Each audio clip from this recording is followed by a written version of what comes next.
이 이야기는 내가 고등학생 때 있었던 일이다. 그날도 나는 밤늦게까지 학원에서 수업을 받고 집으로 걸어가는 길이었다. 학원에서 집까지 걸어가다 보면 두 개의 갈림길이 나왔는데 하나는 큰 길로 가는 길이었고 다른 하나는 지름길로 가는 길이었다. 지름길이 큰 길보다 10분 정도 빨라서 나는 얼른 집에 가서 게임을 해야 했기에 주로 지름길을 이용했다. 지름길은 동네에 있는 작은 공원을 가로질러 가는 것이었다. 하지만 공원이 작다 보니 가로등이 몇 개 없어서 어두웠고 사람도 별로 지나다니지 않아서인지 밤이 되면 일진 같은 불량 청소년들이 자주 보였다. 그래도 내가 또래에 비해 키도 크고 덩치도 있어서 웬만하면 먼저 시비에 걸려본 적이 없었기 때문에 그런 건 별로 무섭지 않았다. 그렇게 나는 이어폰을 귀에 꽂고 좋아하는 노래를 들으며 공원을 지나가고 있었다. 그런데 갑자기 이어폰에서 지지직거리는 불쾌한 소리가 났다. 그때는 블루투스 이어폰 같은 게 없어서 선이 있는 이어폰을 사용했었는데 나는 당연히 이어폰 선이 잘못된 줄 알고 핸드폰에서 이어폰을 뺐다가 다시 꽂아봤다. 하지만 이어폰은 10초 정도 잘 들리다가 다시 지지직거리는 소리가 들렸다. 나는 이어폰이 망가진 줄 알고 귀에서 이어폰을 빼려고 하는 순간 이어폰에서 이 말이 선명하게 들렸다. 살려주세요. 애타게 도움을 청하는 여자의 목소리였다. 나는 깜짝 놀라서 얼른 이어폰을 빼고 주위를 둘러봤다. 하지만 내 주변은 아무것도 없이 고요했다. 아, 뭐야, 잘못 들었나? 라는 생각을 하고서 나는 다시 이어폰을 끼고 집 쪽으로 걸어갔다. 그때 또 이어폰에서 지직거리는 소리가 들리더니 다시 한번 여자의 목소리가 들려왔다. 살려주세요. 나는 너무 무서워서 집까지 전력질주로 도망쳤다. 왜냐하면 내 노래 재생 목록 중에 살려주세요라는 가사가 있는 노래가 없었기 때문이었다. 집에 무사히 도착해 아까 들었던 소리를 다시 생각해봤지만 아무리 생각해도 살려주세요라는 말이 들렸던 게 이상했다. 이어폰이 갑자기 망가지는 바람에 노래에서 이상한 소리가 들린 걸 내가 괜히 쫄아서 착각한 거겠지? 결국 나는 이렇게 생각을 하고서 망가진 이어폰을 버린 다음 컴퓨터 앞에 앉아 게임을 했다. 그리고 다음날 저녁 학원에 있는데 동네 친구에게서 다급한 목소리로 전화가 왔다. 야, 너희 집 근처에 있는 땡땡공원 알지? 알아. 나 집 갈 때 거기 지나가. 거기서 사람 시체가 발견됐대. 지금 경찰 들어오고 난리가 났어. 진짜? 너 어제까지 그 공원 지나갔는데? 그 순간 어제 이어폰에서 들렸던 여자의 목소리가 생각났다. 야, 그 죽은 사람 혹시 여자야? 어떻게 알았어? 그날 밤 나는 공원에서 무슨 소리를 들었던 걸까? 나는 대학생 때 여자친구와 3박 4일로 국내 여행을 간 적이 있다. 그리고 우리는 여행 첫날 지냈던 호텔에서 미스테리한 일을 겪게 됐다. 당시 나와 여자친구는 차가 없는 뚜벅이 커플이라 아침 일찍 고속버스를 타고 여행지로 이동했다. 여행지에 도착해서 관광지 한 곳을 들른 뒤 맛집에서 밥을 먹고 나니 어느새 호텔 체크인 시간이 됐길래 예약해둔 호텔로 발걸음을 옮겼다. 가난한 대학생이다 보니 고급 호텔은 아니더라도 최대한 인터넷으로 검색해서 가성비 좋은 호텔을 예약했던 터라 인터넷 후기만큼 호텔 시설은 괜찮았다. 아침 일찍부터 움직였던 나와 여자친구는 많이 피곤했던 나머지 잠을 좀 자면서 휴식을 하고 밤에 야시장을 가기로 했다. 그렇게 잠이 든 지 얼마나 지났을까. 누군가가 우리 방문을 두드렸다. 살짝 잠에 깨서 노크 소리를 들었는데 나는 너무 졸리고 귀찮아서 누가 방을 잘못 찾은 것이라고 생각해 노크 소리를 무시하고 계속 잤다. 하지만 방문을 두드리는 소리는 멈출 줄 모르고 계속됐다. 오히려 시간이 지날수록 소리가 점점 과격해졌다. 결국 나는 그 소리에 못 이겨 침대에서 일어났다. 옆에서 자고 있던 여자친구도 잠에서 깼는지 짜증을 내고 있었다. 그때 방에 있던 전화기가 울렸다. 나는 여자친구한테 전화를 받아보라고 한 뒤 누가 문을 두드렸는지 보려고 방문을 열어봤다. 그런데 밖에는 아무도 없었다. 전화를 받았던 여자친구 역시 전화가 바로 끊겼다고 했다. 우리는 문을 두드린 사람이 방을 잘못 찾은 것이라고 생각하고 못다한 잠을 자기 위해 다시 침대에 누웠다. 그런데 잠시 뒤에 다시 누가 방문을 두드리더니 전화기까지 울리기 시작했다. 그 소리에 무서움보다는 화가 났다. 아, 누구세요? 나는 짜증을 내며 문으로 향했고 여자친구도 전화를 받았다. 하지만 이번에도 호텔 복도에는 누가 있었던 흔적조차 없었고 전화 역시 여자친구가 받자마자 끊어졌다고 했다. 나와 여자친구는 화를 도저히 참을 수가 없어 호텔 로비로 가서 직원에게 따졌다. 그러자 호텔 직원분께서 투숙객들이 방을 헷갈려서 남의 방을 들어가려는 일이 종종 있다며 대신 죄송하다고 우리에게 사과를 하셨다. 그런데 전화는 프론트에서 우리 방으로 전화한 적이 없다며 이상하다고 하셨다. 나는 한 번 더 이런 일이 생기면 방을 바꿔주겠다는 약속을 받은 뒤 여자친구를 데리고 다시 방으로 돌아왔다. 그 이후에는 알 수 없는 노크 소리와 전화벨 소리는 들리지 않았다. 그때는 잠자는 걸 방해당한 것에 짜증나서 이 일이 딱히 이상하다거나 무섭다는 생각이 들지 않았다. 그런데 여행을 다녀와서 한참 뒤에 여자친구가 호텔에서 일하는 언니에게 들었다며 나에게 소름 돋는 얘기를 해줬다. 저번에 우리가 땡땡 호텔에서 있었던 일 기억나? 호텔에서 일하는 아는 언니가 말해줬는데 죽기 전에 여행지로 놀러가서 호텔에서 스스로 목숨을 끊는 사람들이 있대. 그래서 여행지 호텔에 귀신이 많다더라. 그때 귀신이 우리한테 장난쳤던 거 아니겠지? 그날 호텔에서 들었던 문 두드리는 소리와 전화기 소리는 정말 귀신의 장난이었던 건지 여자친구와는 헤어진 지 한참 됐지만 이 일은 나 혼자 겪은 일이 아니라서 그런지 아직도 미스테리한 기억으로 남아있다. 나는 20대 초반 때 대학교를 다니면서 밤 12시까지 편의점 아르바이트를 했었다. 동네에 있는 편의점이라 집까지 걸어서 15분 정도 거리였는데 퇴근할 때면 아빠가 차를 끌고 나를 자주 데리러 오셨다. 아빠가 잠이 안 오고 심심해서 데리러 온 거라고 하셨지만 아빠는 밤 늦은 시간에 퇴근하는 내가 걱정되셨던 것 같다. 그 일이 있던 날도 나는 편의점 아르바이트를 마치고 아빠 차를 타고 퇴근을 했다. 아빠는 아파트 경비실 앞에 차를 세우시고는 담배 한 대 피우고 갈 테니 나보고 먼저 집에 올라가 있으라고 하셨다. 나는 아파트에서 내려 아파트 주차장을 가로질러 걸었다. 늦은 시간이라 아파트 단지는 고요했다. 그렇게 아파트 현관에 도착해 엘리베이터 쪽으로 가고 있는데 한 아저씨가 따라 들어오셨다. 내가 경비실에서 걸어올 때까지 내 주변에 아무도 없었는데 말이다. 더군다나 우리 아파트는 세대수가 그리 많지 않아서 거의 얼굴을 알고 있었는데 그 아저씨는 처음 보는 사람이었다. 그때부터 온갖 엘리베이터 계단이 생각나면서 안 좋은 느낌이 들기 시작했다. 엘리베이터가 1층으로 내려올 때까지 그 아저씨랑 엘리베이터를 기다리는데 엘리베이터를 탈지 말지 계속 고민했다. 새로 이사 온 아저씨겠지? 설마 무슨 일 있겠어? 그래도 느낌이 안 좋은데? 곧 엘리베이터는 1층에 도착했고 결국 나는 모르는 아저씨와 단둘이 엘리베이터 타기가 찜찜해서 아저씨가 엘리베이터 타는 모습을 보고 아빠를 기다리기 위해 아파트 현관문 앞으로 나갔다. 한 5분 정도 기다리니 아빠가 오셨다. 왜 먼저 집에 안 올라가고 여기서 기다리고 있어? 그냥 엘리베이터 혼자 타기 무서워서. 나는 괜한 사람을 의심한 것 같아 아빠에게 대충 돌려댄 뒤 엘리베이터를 타려고 들어갔다. 그런데 이상한 게 엘리베이터가 1층에 멈춰있는 곳이었다. 어? 아저씨가 엘리베이터 타는 걸 분명히 봤는데 왜 엘리베이터가 1층에 있는 거지? 그 사이 누가 엘리베이터를 타고 내려왔다고 해도 아파트 현관 밖으로 나간 사람은 아무도 없었다. 그때 내가 말릴 새도 없이 아빠가 엘리베이터 버튼을 누르셨다. 그리고 엘리베이터 문이 열렸는데 나는 그 자리에서 얼어붙고 말았다. 아까 봤던 아저씨가 엘리베이터 안에 그대로 서 있었다. 그 아저씨는 나와 아빠를 쓱 쳐다보고는 엘리베이터를 빠져나와 아파트 밖으로 나갔다. 저 아저씨는 뭔데 엘리베이터 안에 왜 가만히 있는 거야? 깜짝 놀랐네. 아빠는 그 아저씨를 보고 혼잣말을 하셨지만 나는 아빠의 말에 대답을 할 수 없었다. 내가 혼자 집에 들어가는 줄 알고 그 아저씨가 엘리베이터 안에서 나를 계속 기다린 것 같았기 때문이었다. 그날 내가 아저씨랑 엘리베이터를 탔으면 어떻게 됐을지 정말 상상도 하기 싫다.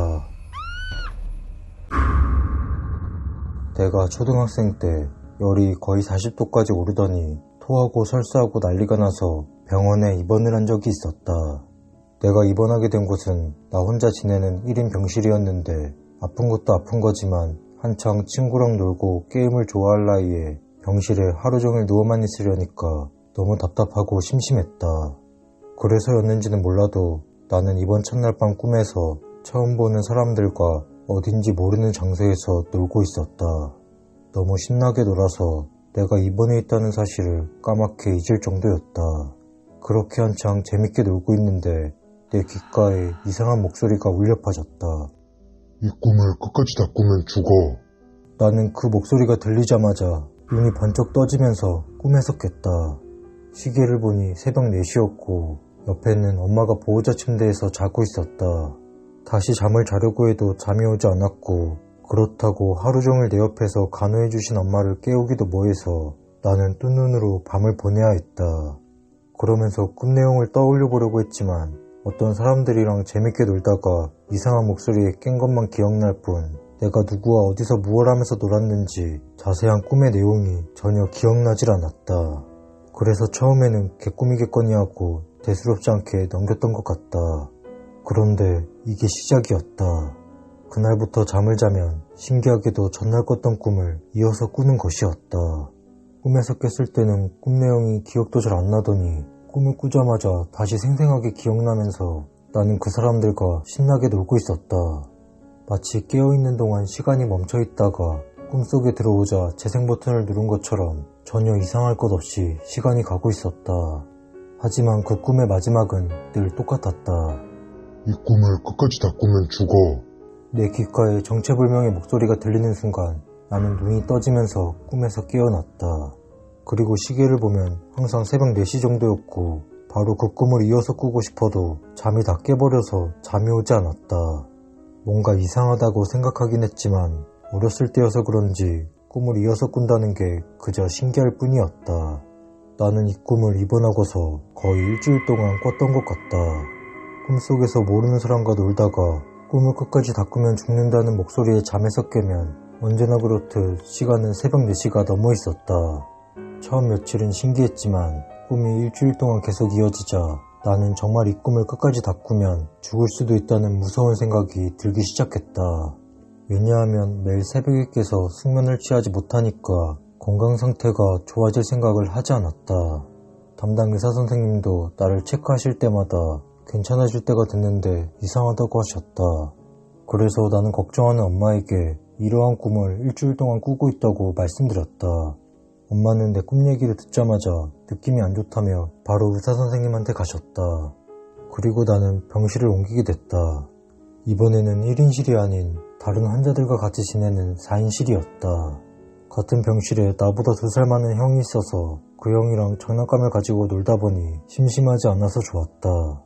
병실을 옮긴 게 효과가 있었는지 나는 그날 밤부터 그 꿈을 꾸지 않게 됐고 잠을 자다가 새벽에 깨지도 않게 됐다. 덕분에 건강도 다시 좋아지면서 병실을 옮긴 지 3일 만에 퇴원을 했다. 나중에 커서 이 꿈을 떠올릴 때면 그때 내가 입원했던 1인실에 무슨 사연이 있던 건 아니었는지 엉뚱한 추측을 하곤 한다. 꿈에서 나와 신나게 놀았던 사람들, 그리고 나에게 꿈을 끝까지 꾸지 말라고 경고해준 의문의 목소리. 이 꿈을 끝까지 다 꾸면 죽어. 단순히 입원해서 심심했던 초등학생의 상상력이 만든 꿈이라고 하기에는 엄청 미스테리했던 꿈이었다. 이 이야기는 내가 태어나기 전 아빠에게 있었던 일이다. 엄마와 아빠는 결혼을 하면서 신혼집으로 이사를 했다. 이사한 지도 얼마 안 됐고 처음 사는 동네다 보니 아빠는 술에 취할 때면 집을 못 찾아갈까봐 집에 있는 엄마를 부르곤 했다. 그러면 엄마가 차를 끌고서 술에 취한 아빠를 데리고 왔다. 그날도 아빠는 회사 회식 때문에 술에 취한 상태로 엄마에게 전화를 했고 엄마는 평소처럼 아빠를 데리고 집 앞까지 왔다. 아빠는 속이 울렁거린다며 차에서 먼저 내렸고 엄마는 주차를 마저하고 차에서 내렸다. 그런데 주차장에 아빠가 없는 것이었다. 엄마는 당연히 아빠가 집에 갔을 것이라고 생각하고 집에 왔더니 집에도 아빠가 없었다. 그때부터 엄마는 안 좋은 느낌이 들기 시작했다. 그래서 아빠에게 전화를 해봤지만 아빠는 전화도 받지 않았고 엄마가 동네 한 바퀴를 돌며 아빠를 찾아도 봤지만 아빠는 어디에도 없었다. 결국 엄마는 술 취한 아빠에게 무슨 일이 생긴 줄 알고 경찰에 신고를 했다. 그리고 아빠는 해가 뜰 때까지 집으로 돌아오지 않았다. 그러다 오전 9시쯤에 아빠를 찾았다고 경찰관에게 연락이 왔다. 아빠는 집에서 10분 정도 떨어진 공용주차장 맨홀구멍 안에서 발견됐다고 했다. 아침에 출근한 주차장 직원이 맨홀구멍 안에서 들리는 살려달라는 소리를 듣고서 아빠를 발견한 뒤 신고를 한 것이었다. 엄마는 바로 아빠가 있다는 병원으로 갔고 아빠에게 도대체 무슨 일이 있었냐고 물어봤다. 나도 거기에 왜 갔는지 모르겠어. 전속력으로 뛰다가 너무 숨이 차서 잠시 쉬려고 몸을 눕혔는데 정신을 차려보니까 그 맨홀 아니었어. 하필 그날 주차장 공사 때문에 맨홀 뚜껑을 개방해놓고 주변에 들어가지 말라고 줄을 설치해놨는데 아빠가 그걸 넘어서 들어간 곳이었다. 다행히 아빠는 크게 다친 곳은 없어서 엄마와 함께 병원을 나오셨다. 그런데 그 후에도 아빠는 술만 취하면 그 공용주차장까지 전력질주로 뛰어갔고 항상 맨홀 근처에서 발견됐다. 그럴 때마다 아빠는 거기까지 왜 뛰어갔는지 모르겠다며 제대로 기억을 하지 못했다. 하루는 엄마가 공용주차장 직원에게 물어봤다. 도대체 이 맨홀에 뭐가 있길래 남편이 자꾸 술만 마시면 여기로 오는 걸까요? 그러자 공용주차장 직원이 의미심장한 말을 했다. 맨홀에 뭐가 있는 건 아닌데 사실 예전에 이 주차장 자리가 원래 장례식장이었어요. 그래서 남편분이 자꾸 그러시는 게 조금 찜찜하네요. 엄마는 장례식장이라는 말에 온몸에 소름이 돋으셨고 아빠의 증상이 귀신과 연관된 것 같아 점점 무서워지기 시작했다. 엄마는 아빠에게 이 말을 했고 아빠는 그 동네에서 살 때까지 술을 끊어야 했다. 지금은 나와 동생이 태어나고 새로운 곳으로 이사를 해서 아빠가 술을 다시 마시지만 아직도 아빠는 그때 일을 떠올리면 뒷목이 서늘해진다고 한다. 술에 취해서 기가 약해진 아빠에게 귀신이 장난을 친 것 같다고 말이다. 그날은 무더운 어느 여름밤이었다. 친구가 서울로 올라와서 자취를 하게 돼서 나는 친구 집으로 자주 놀러 가곤 했다. 하지만 친구 집이 있던 동네가 조금 외곽에 있다 보니 길에 가로등도 몇 개 없어서 밤만 되면 동네가 캄캄했고 사람도 많이 다니지 않았다. 그래서 밤늦은 시간에 친구 집에 갈 때면 친구는 겁이 많았던 나를 위해 지하철역 앞까지 마중 나와줬다. 친구가 살던 집은 3층까지 있는 작은 빌라였는데 친구의 집은 2층에 있었다. 나는 처음 친구 집에 갔을 때 친구 집을 보자마자 창문에 방범창이 안 돼 있는 게 마음에 걸렸었다. 이거 방범창 달아야 하는 거 아니야? 도둑들이 마음만 먹으면 그냥 들어오겠는데? 하지만 친구는 겁이 없는 건지 2층이라 괜찮을 거라며 내 말을 흘려들었다. 그리고 내 걱정은 현실이 됐다. 그날도 나는 친구 집에 가서 치킨과 맥주를 마시고 있었다. 친구와 한참 수다를 떨고 있었는데 밖에서 수상한 소리가 들렸다. 우리는 누가 먼저랄 것도 없이 대화를 멈추고 그 소리에 집중했다. 그 후로 더 이상 소리가 안 나길래 나는 무심결에 친구에게 이 말을 했다. 설마 도둑 같은 거 아니겠지? 친구는 내 말에 느낌이 안 좋았는지 안방 창문이 잘 잠겨있는지 확인해 본다며 방으로 들어갔다. 그런데 방에 들어간 친구가 갑자기 소리를 지르는 것이었다. 나는 너무 놀라서 일어나지도 못한 채 친구에게 무슨 일이냐고 물어봤다. 야, 왜 그래? 공포에 질린 얼굴로 방에서 나온 친구는 나에게 이 말을 했다. 창문에 누가 있었어. 나는 얼른 친구에게 경찰에 신고하라고 했고 우리는 경찰이 올 때까지 문이란 문은 다 잠그고 집에 가만히 있었다. 잠시 후 경찰관 2분이 오셔서 친구에게 무슨 일이 있었는지 물어보셨다. 경찰관이 그 사람의 얼굴을 봤냐고 물어봤지만 하필 그때 방불도 꺼져 있었고 밖에도 가로등 없이 컴컴해서 친구는 범인의 얼굴을 보지 못했다고 했다.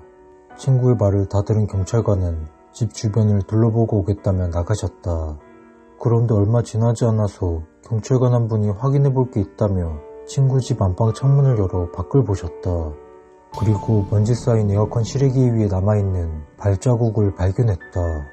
경찰관은 이 발자국을 보여주며 범인이 가스 배관을 타고 올라와서 에어컨 실외기를 밟고 서 있었던 것 같다고 친구와 나에게 설명해 주셨다. 이후 경찰관은 주변에 CCTV가 있는지 있으면 이 시간대를 확인해 보겠다고 한 뒤 주변 순찰을 더 강화하겠다면서 돌아가셨다. 하지만 그날 밤은 도저히 무서워서 그 집에서 잠을 잘 못 잘 것 같아 친구랑 근처 찜질방에 가서 잠을 자야 했다. 다음날 친구는 집주인에게 어젯밤에 있었던 일과 함께 방범창 설치를 부탁드렸고 집주인은 친구를 걱정해주며 바로 방범창을 달아주셨다. 그때 친구가 수상한 소리를 듣고 창문을 확인하러 가지 않았다면 진짜 큰일 날 뻔했던 사건이었다. 내가 초등학생 때 부모님은 맞벌이를 하시고 누나마저 중학교에 들어가면서 집에 혼자 있는 시간이 많아졌다. 그래서 엄마가 퇴근하는 저녁 6시까지는 집에서 나 혼자 시간을 보내야 했다. 그러던 어느 날 이상한 현상을 겪게 됐다. 그날도 나는 집에서 혼자 학교 숙제를 하고 있었는데 아무도 없는 안방 침대 위에서 누가 뛰는 것 같은 소리가 들리는 것이었다. 안방 침대는 부모님이 결혼할 때부터 돈을 아낀다고 지금까지 계속 쓰다 보니 침대 위에서 살짝 뒤척이기만 해도 삐걱삐걱하는 소리가 나곤 했다. 하지만 아무리 침대가 오래됐다고 해도 가만히 있는데 소리가 날 일이 없었기에 처음에는 내가 잘못 들은 줄 알았다. 그런데 그날 이후 항상 혼자 집에 있으면 안방 침대에서 소리가 들려왔다. 더 이상한 건 소리가 들리자마자 안방에 들어가 보면 언제 그랬냐는 듯이 그 소리는 들리지 않았다. 그래서 나는 집에 혼자 있는 게 점점 무서워지기 시작했다. 말로만 듣던 귀신 때문인가 싶어 엄마에게 이러한 일을 말해봤지만 집에 혼자 있기 싫어하는 어린아이의 투정으로 받아들일 뿐 엄마는 내 말을 믿어주지 않았다. 얘는 세상에 귀신이 어딨니? 딴 생각하지 말고 공부나 해, 공부. 결국 나는 집에 혼자 있을 때 그 소리가 들리면 거실 TV 소리를 최대한 크게 틀거나 노랫소리를 크게 틀어서 어떻게든 무서움을 잊으려고 했다. 그렇게 하루하루를 보내던 중에 엄마 친구분이 여행을 간다며 우리 집에 강아지를 일주일간 맡기게 됐다. 비록 일주일이란 짧은 시간이었지만 집에 혼자 있는 시간이 많았던 나에게는 강아지는 좋은 친구가 됐다. 그 일이 있던 날도 나는 집에서 강아지랑 단둘이 놀고 있었다. 강아지에게 간식을 주면서 앉아 손을 가르쳐주고 있는데 어김없이 안방 침대에서 소리가 났다. 그런데 그 순간 강아지가 닫혀있는 안방 문을 보고 사납게 짖어대기 시작했다. 평소 온순하던 강아지가 갑자기 짖어대니까 나는 깜짝 놀랄 수밖에 없었다. 혹시나 싶어 안방문을 열어서 방 안을 확인해봤지만 안방에는 아무도 없었고 방금까지 들렸던 침대 소리 역시 나지 않았다. 그래도 강아지는 안방까지 들어와 침대를 향해 이빨을 보이며 사납게 짖어댔다. 그렇게 강아지는 몇 분을 짖다가 다시 온순한 모습으로 돌아왔다. 그런데 그날 이후부터 안방 침대에서 나던 소리가 전혀 나지 않았다. 강아지가 엄마 친구에게 돌아가고 집에 나 혼자 있어도 그 소리는 들리지 않았다. 완전히 사라진 것이었다. 그때는 뭘 모르던 때라 나를 오랫동안 괴롭히던 소음이 갑자기 사라진 것에 감사할 뿐 그 일에 큰 의미를 두지 않았다. 하지만 나중에 커서 걔가 귀신을 보는 능력이 있다는 말을 듣고 나서부터는 그때의 일을 다시 생각해보게 된다. 나와 동생은 집안 사정 때문에 어린 시절을 시골 할머니 댁에서 보내야 했다. 그때 할머니 집에서 학교에 가려면 작은 산을 넘어야 했는데 시골이라 그런지 그 산에 공동묘지들이 많았다. 그래서 어렸을 때는 그 산을 지나가는 게 무서웠지만 중학생이 되고 나서는 많이 봐서 그런지 공동묘지를 봐도 전혀 아무렇지 않았다. 그날도 나는 학교로 가는 버스를 타기 위해 공동묘지가 있는 산을 지나가고 있었다. 그때 문득 이 생각이 났다. 학교에서 친구들끼리 자주 하던 얘기였는데 모르는 사람 묘지에 있는 비석에 써진 글을 읽으면 그날 하루 재수가 없대. 라는 미신이었다. 하지만 나는 중2병이라도 걸려서였는지 그 미신이 거짓말임을 친구들에게 증명해 보이고 싶었다. 그래서 산으로 올라가 제일 가까이에 있는 무덤 비석에 써진 글을 읽었다. 내용은 기억이 나지 않지만 짧은 문장으로 된 글이었다. 그리고 나는 학교에 가기 위해 다시 버스 정류장으로 향했다. 그러던 중에 길바닥에 5,000원이 떨어져 있는 게 보였다. 나는 이게 웬 떡이냐면서 돈을 주었고 재수가 없다더니 오히려 재수가 좋네? 라는 생각을 했다. 그래서 나는 다음날도 학교 가는 길에 잠시 들러서 무덤에 있는 비석을 읽었다. 그날은 돈을 줍지는 않았지만 최소 15분 정도 기다려야 오는 버스가 내가 정류장에 오자마자 바로 왔다. 나는 이틀 연속 좋은 일만 생겨서 기분이 좋았다. 그리고 다음날, 그날은 동생이랑 같이 학교에 갔다. 나는 동생에게도 좋은 일이 생겼으면 하는 마음에 무섭다고 싫다는 동생을 데리고서 그 산에 있는 제일 큰 무덤을 찾아 거기 있는 비석을 같이 읽었다. 누나, 나 무서워. 아니야, 괜찮아. 이거 보면 오늘 좋은 일 생길 거야. 누나만 믿어. 그런데 그날따라 비석을 읽는 중에 온몸이 싸늘해지는 느낌이 들었다. 그리고 비석에 적혀있는 죽음이라는 단어가 유독 눈에 들어왔다. 그래도 나는 동생과 나에게 좋은 일이 생길 줄 알았다. 하지만 그날은 그렇다 할 좋은 일이 생기지 않았다. 그러다 저녁에 할머니와 밥을 먹으려고 동생을 기다리고 있는데 집으로 전화가 걸려왔다. 동생이 교통사고를 당해 병원에 입원했다는 동생 담임선생님의 전화였다. 나와 할머니는 옆집 아저씨 차를 타고 동생이 입원했다는 병원으로 향했다. 동생은 이 사고로 오른팔과 갈비뼈에 금이 가서 한동안 입원 치료를 받아야 했다. 나는 동생이 입원해 있는 내내 나 때문에 동생이 다친 게 아닌가 하는 생각을 지울 수가 없었다. 시간이 흘러 동생은 무사히 퇴원했지만 그 뒤로 나는 무덤 비석을 보면 절대 잊지 않을 뿐더러 다른 미신 같은 것들을 믿게 됐다. 지금도 할머니는 그 시골 마을에 살고 계셔서 명절마다 할머니를 뵈러 가다가 그 산에 있는 무덤들을 볼 때면 그때의 일이 생각나곤 한다. 나는 여름방학을 맞이해 친구랑 둘이서 제주도 여행을 계획했다. 태어나서 처음으로 비행기를 탈 뿐더러 제주도도 처음 가는 것이었기에 우리는 한 달 전부터 들뜬 마음으로 여행 계획을 짰다. 그런데 하늘도 무심하게도 제주도 여행날이 다가올수록 태풍이 온다는 소식과 함께 날씨가 비로 다 바뀌었다. 날씨가 좋았으면 하는 아쉬움은 있었지만 비 오는 대로 분위기가 있을 것이라고 애써 위안을 삼았다. 그렇게 제주도 여행 당일이 됐다. 저녁 비행기라 여유롭게 짐을 챙기면서 공항 가는 버스 시간을 기다리고 있는데 엄마에게 전화가 왔다. 여보세요? 미우야, 오늘 제주도 가는 날이지? 응, 맞아. 저녁 비행기야. 미우야, 근데 오늘 제주도 안 가면 안 될까? 어? 갑자기 왜? 엄마가 오늘 꿈을 꿨는데 느낌이 너무 안 좋아서 그래. 지금까지 한 번도 내가 뭐라든 반대를 하신 적이 없는 엄마가 갑자기 이런 소리를 하시니 매우 당황스러웠다.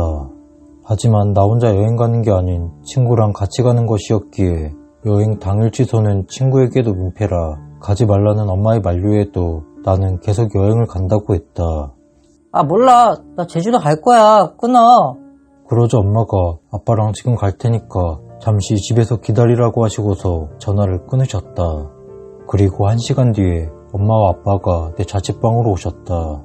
역시나 엄마는 오시자마자 꿈이 너무 안 좋다며 내가 제주도 가는 걸 말리셨다. 나는 그런 엄마에게 짜증을 내고 말았다. 비행기랑 호텔이랑 다 예약이 돼 있는데 계속 아무 말 없이 있다가 당일에 이러는 게 어딨냐고 말이다. 그리고 얼마나 안 좋은 꿈을 꿨길래 갑자기 이러는 거냐면서 무슨 꿈을 꿨는지 말해달라고 했다. 그러자 엄마가 꿈 얘기를 해주셨는데 엄마의 꿈에서 내가 한쪽 다리를 다쳐서 병원에 갔더니 의사가 수술을 해야 된다고 나를 데리고 수술실로 들어갔다고 했다. 얼마 있다 수술이 끝났다고 해서 엄마가 회복실에 들어가 내 상태를 봤더니 내 두 다리가 절단돼 있었다는 것이었다. 엄마가 그 꿈을 꾸고 나서 도저히 다시 잠을 잘 수가 없어 꿈을 잊기 위해 TV를 잠깐 틀었는데 하필이면 그때 뉴스에서 제주도에 태풍이 온다는 뉴스와 함께 비와 바람이 많이 불 거라는 내용이 나오고 있었다고 했다.